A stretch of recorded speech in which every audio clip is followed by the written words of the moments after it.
Assalamualaikum warahmatullahi wabarakatuh. Alhamdulillahirrabbilalamin.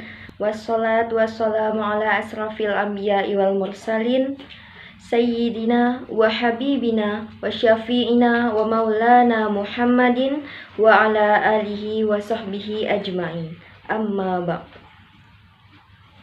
Segala puji kita panjatkan kehadirat Allah Subhanahu wa ta'ala atas segala nikmatnya yang telah diberikan kepada kita semua.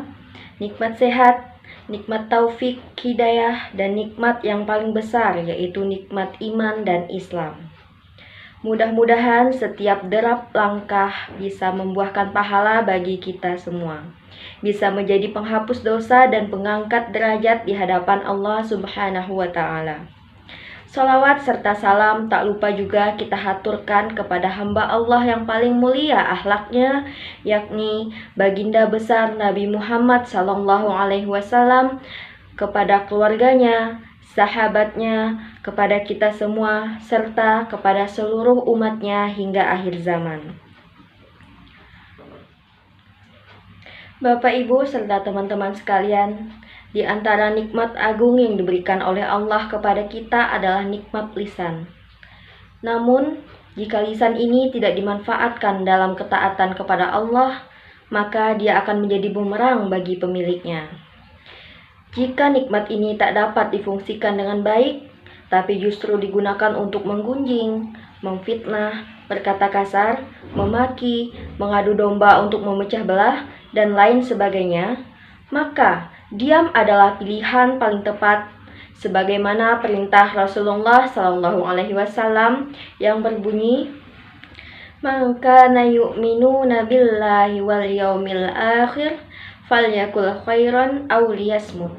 Artinya, barang siapa yang beriman kepada Allah dan hari akhir, maka hendaklah berbicara dengan baik atau diam. Sesungguhnya lidah atau lisan manusia lebih tajam daripada pedang. Dengan lisannya, manusia bisa menggerakkan manusia lain untuk melakukan sesuatu jauh lebih banyak daripada yang bisa ia perbuat dengan sebilah pedang. Lidah bukan sebilah pedang, tetapi ia mampu menyebarkan fitnah sehingga menimbulkan kerusakan yang luas, besar, dan parah. Dalam firman Allah Quran Surah Al-Baqarah ayat 217 yang artinya, "Dan ingatlah, angkara fitnah itu lebih besar dosanya daripada pembunuhan." Karena itu, hendaknya manusia menjaga setiap gerak lidah atau lisannya hanya untuk hal-hal yang mengundang ridho Allah Subhanahu wa ta'ala. Bila sendiri, lisan hendaknya digunakan untuk berzikir, sebab dengan berzikir hati akan senantiasa tenang. Bila bersama orang lain, lisan hendaknya digunakan untuk berkata-kata baik,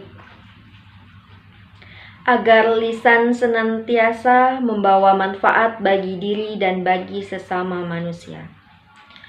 Untuk memelihara lisan ini, hendaknya direnungkan pula pesan Nabi SAW bahwa siapa yang beriman kepada Allah dan hari akhirat, maka hendaklah ia berkata dengan perkataan yang baik atau diam.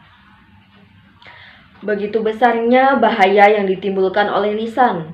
Rasulullah SAW mengajarkan umatnya agar menjaga lisan dengan cara diam, kecuali pembicaraan yang membawa maslahat.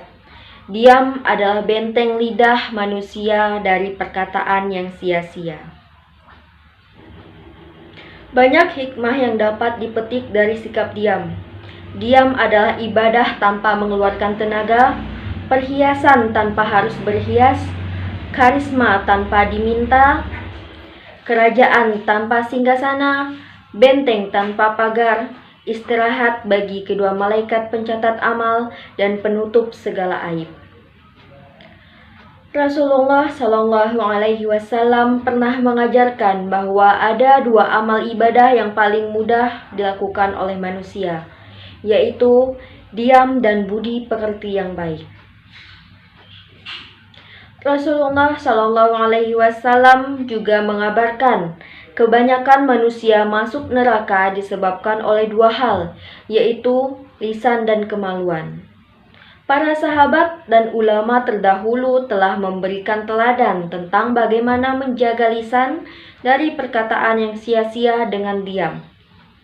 Abu Bakar radhiyallahu anhu sampai meletakkan kerikil di dalam lisannya karena khawatir terlanjur mengeluarkan kata-kata yang tidak berguna.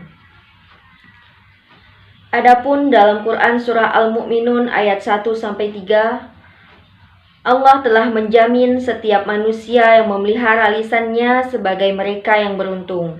Sesungguhnya berjayalah orang-orang beriman, yaitu mereka yang khusyuk dalam sholatnya dan mereka yang menjauhkan diri dari perbuatan serta perkataan yang sia-sia. Oleh karenanya, marilah kita semua, baik ketika sendiri maupun di saat berinteraksi dengan sesama manusia, senantiasa mengingat pula kedua firman Allah tersebut. Banyak orang merasa bangga dengan kemampuan lisannya yang begitu fasih dalam berbicara. Banyak pula yang belajar khusus untuk memiliki kemampuan berbicara yang bagus, atau biasa disebut dengan public speaking yang mantap. Lisan memang karunia Allah yang demikian besar, dan ia harus selalu disyukuri dengan sebenar-benarnya. Caranya adalah dengan menggunakan lisan untuk bicara yang baik atau diam, bukan dengan mengumbar pembicaraan semaunya sendiri. Orang yang banyak bicara, bila tidak diimbangi dengan ilmu agama yang baik, akan banyak terjerumus ke dalam kesalahan. Karena itu, Allah dan Rasul-Nya memerintahkan agar kita lebih banyak diam. Ataupun, kalaupun harus berbicara, maka dengan pembicaraan yang baik. Allah Subhanahu wa Ta'ala berfirman dalam Quran surah Al-Ahzab ayat 70. Wahai orang-orang yang beriman, bertakwalah kalian kepada Allah dan katakanlah perkataan yang benar. Lidah memang tak bertulang, sekali engkau gerakan sulit untuk kembali pada posisi semula. Demikianlah berbahayanya lisan, hingga Allah dan Rasul-Nya mengingatkan kita agar berhati-hati dalam menggunakannya. Dua orang yang berteman penuh keakraban bisa dipisahkan dengan lisan. Seorang bapak dan anak yang saling menyayangi dan menghormati pun bisa dipisahkan karena lisan. Suami istri yang saling mencintai dan saling menyayangi bisa dipisahkan dengan cepat karena lisan. Bahkan darah seorang muslim dan mukmin yang suci serta bertauhid dapat tertumpah karena lisan. Sungguh betapa besar bahaya lisan. Rasulullah Shallallahu Alaihi Wasallam bersabda, sesungguhnya seorang hamba berbicara dengan satu kalimat yang dibenci oleh Allah yang tidak merenungi akibatnya, maka dia terjatuh dalam neraka jahanam. Hadis riwayat Al-Bukhari nomor 6092. Rasulullah Shallallahu Alaihi Wasallam bersabda, sesungguhnya seorang hamba apabila berbicara dengan satu kalimat yang tidak benar baik buruknya, hal itu menggelincirkan dia ke dalam neraka yang lebih jauh antara timur dan barat.